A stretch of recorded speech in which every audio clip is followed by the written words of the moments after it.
আমরা নামাজকে গুরুত্ব দিতে চাই না বা গুরুত্বের সহকারে নামাজ পড়তে চাই না, কিন্তু সাহাবীরা নামাজকে কি পরিমাণ গুরুত্ব দিতেন আপনারা যদি জাস্ট এই কাহিনীটা শুনেন তাহলে বুঝতে পারবেন। হযরত তালহা রাদিয়াল্লাহু তাআলা আনহু মসজিদে নববীতে ফজরের নামাজ পড়ার পর যখন নাকি নবী করিম সাল্লাল্লাহু আলাইহি সাল্লাম সালাম ফিরাতেন, তখন তালহা রাদিয়াল্লাহু তাআলা আনহু সালাম ফিরানোর সাথে সাথেই মসজিদ থেকে বের হয়ে যেতেন। তো সে এই জিনিসটা কন্টিনিউয়াসলি করতেছিল। যখন নাকি নবী করিম সাল্লাল্লাহু আলাইহি সাল্লাম ফজর নামাজের পরপর সালাম ফিরাতেন, এরপর তালহা রাদিয়াল্লাহু তাআলা আনহু সালাম ফিরানোর সাথে সাথেই মসজিদ থেকে বের হয়ে যেতেন। তো অন্যান্য সাহাবীরাও ফজরের নামাজ নবী করিম সাল্লাল্লাহু আলাইহি সাল্লামের পিছনে দাঁড়িয়ে পড়তেন। তো তালহা রাদিয়াল্লাহু তাআলা আনহুর এই কাজটা তারা ফলো করে যে যখনই নাকি সালাম ফিরায় তখনই সে সালাম ফিরানোর সাথে সাথেই সে মসজিদ থেকে বের হয়ে যায়।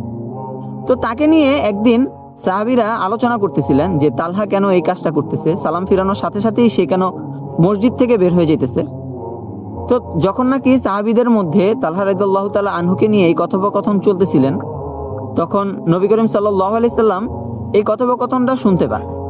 এরপর তালহা রাদিয়াল্লাহু তাআলা আনহুকে একদিন নামাজের পর নবী করিম সাল্লাল্লাহু আলাইহি সাল্লামের সাথে দেখা করতে বলেন। তো সাহাবীরা তার কাছে সেই বার্তাটা পৌঁছে দেন যে নবী করিম সাল্লাল্লাহু আলাইহি সাল্লাম তোমাকে বলছে আগামীকাল ফজরের নামাজের পর তুমি নবী করিম সাল্লাল্লাহু আলাইহি সাল্লামের সাথে দেখা করবে। তো তালহা রাদিয়াল্লাহু তাআলা আনহু সেই দিন ফজর নামাজ শেষ করে বসে রইলেন। তো নবী করিম সাল্লাল্লাহু আলাইহি সাল্লাম আসলেন। এরপর নবী করিম সাল্লাল্লাহু আলাইহি সাল্লাম তালহা রাদিয়াল্লাহু তাআলা আনহুকে জিজ্ঞাসা করলেন, হে তালহা, আমি কি তোমাকে কোনোভাবে কষ্ট দিয়েছি বা আমি কি তোমাকে তোমার কোনো হক থেকে বঞ্চিত করেছি? তো তালহা রাদিয়াল্লাহু তাআলা আনহু বললেন, আমার জান কুরবান হোক আপনার উপরে, আপনি আমার কোনো হক থেকে আমাকে বঞ্চিত করেননি এবং আপনি আমাকে কোনোভাবে কষ্টও দেননি। তারপর নবী করিম সাল্লাল্লাহু আলাইহি সাল্লাম বললেন, তাহলে তুমি প্রত্যেক দিন ফজর নামাজ শেষ করে কেন তুমি চলে যাও?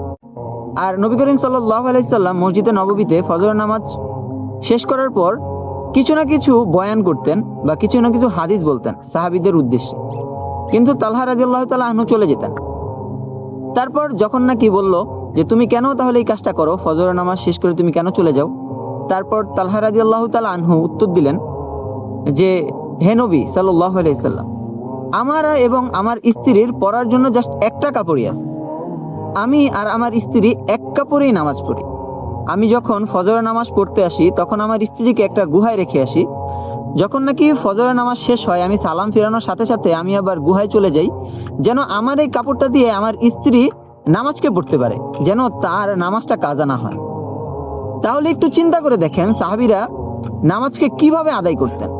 তারা কোনোভাবেই নামাজকে কাজা করতেন না। তাদের কাছে নামাজই ছিল প্রধান, অন্য কোনো দুনিয়ার হাজত বা অন্য কোনো দুনিয়ার সমস্যা তাদের কাছে প্রধান ছিল না।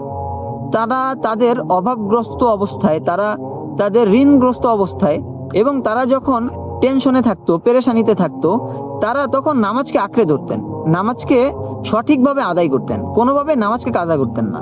কিন্তু আমাদের অবস্থা কি? আমরা কি নামাজকে সঠিকভাবে আদায় করতে পারি? কিন্তু সাহাবীরা নামাজের মাধ্যমে আল্লাহ তাআলার কাছ থেকে সবকিছু আদায় করে নিতেন।